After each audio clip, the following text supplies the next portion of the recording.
Good morning সবাইকে। আমার পুরোনো দিনের নতুন একটি ব্লগে আপনাদের সবাইকে স্বাগত জানাই। আজ যে দিনটির ব্লগ শেয়ার করছি, দিনটা ছিল 1 নভেম্বর, শনিবার। আর আমি খুব একটা আর্লি রাইজার নই। সকালে ঘুম থেকে উঠতে উঠতে ছুটির দিনে তো প্রায় সকাল 10টা বেজেই যায়।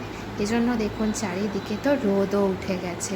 আর ঘুম থেকে উঠেই আমি প্রথমেই এক গ্লাস লেবুর জল খেতে খুবই পছন্দ করি। এটা খেলে সারা দিনটাই খুব ঝরঝরে লাগে। আর তারপরেই একটু ছাদে না গেলে কি ভালো লাগে। আমার ছাদে কিছু আমার পছন্দের ফুল গাছ আছে, জানি খুবই কম, কিন্তু তাও ধীরে ধীরে এই শহরাঞ্চলে থেকেও যে কটা গাছ লাগাতে পেরেছি, আমার এই সকালবেলা গাছগুলো দেখলে, গাছের ফুল দেখলে সারা দিনের জন্য মনটা ভালো হয়ে যায়। ধরুন আজকে আপনাদেরকেও আমার ছাদ বাগানটি ঘুরে দেখাই। আমার ছাদে কি কি গাছ রয়েছে। রয়েছে 2-3টে জবা গাছ, 2-3টে নয়নতারা গাছ, 2-3টে নয়, তার চেয়ে বেশি, 3টে আছে অপরাজিতা ফুলের গাছ। এই দেখুন আমার পিঙ্ক নয়নতারা গাছে এত ফুল হয় সারা বছর। এই গাছে ফুল সব সময় থাকে। আর আস্তে আস্তে তো শীতও আসছে, তাই গাঁদা গাছও ফুলে একদম ভরে উঠেছে।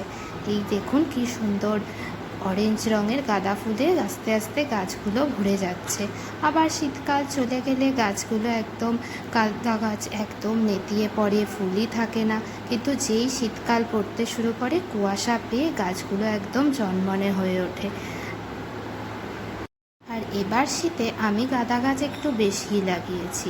এবার দেখুন আমার সবচেয়ে প্রিয় গোলাপ গাছ।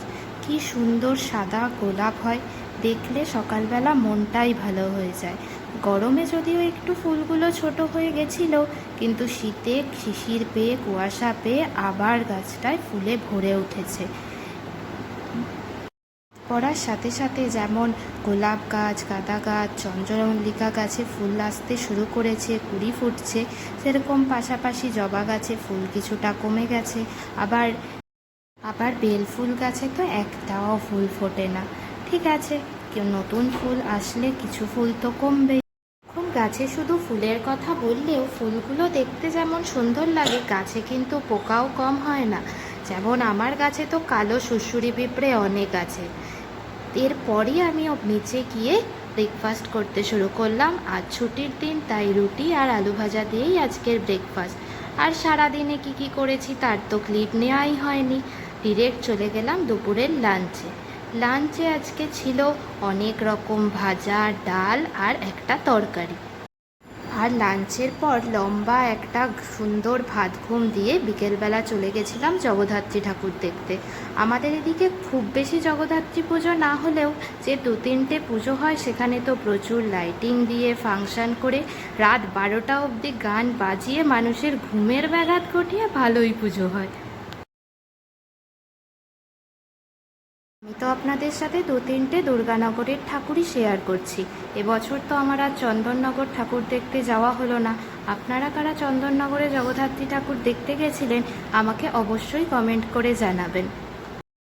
আর এইভাবেই আস্তে আস্তে তো জগদ্ধাত্রী পুজোরও দশমী চলে এলো।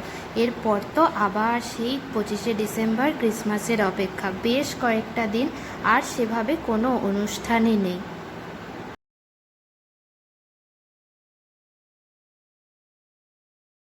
আর শোয়ার আগে একটু গ্রিন টি খাওয়া আমার অভ্যেস। ব্যাস, গ্রিন টি খেয়েই এবার একটা লম্বা ঘুম। আর আজ আমি আপনাদের সাথে আমার প্রথম ডেইলি ব্লগ শেয়ার করলাম। জানাতে ভুলবেন না এই ব্লগটি আপনাদের কেমন লাগলো। আর যদি ভালো লাগে তাহলে লাইক, শেয়ার এবং সাবস্ক্রাইব করতে ভুলবেন না। বাই।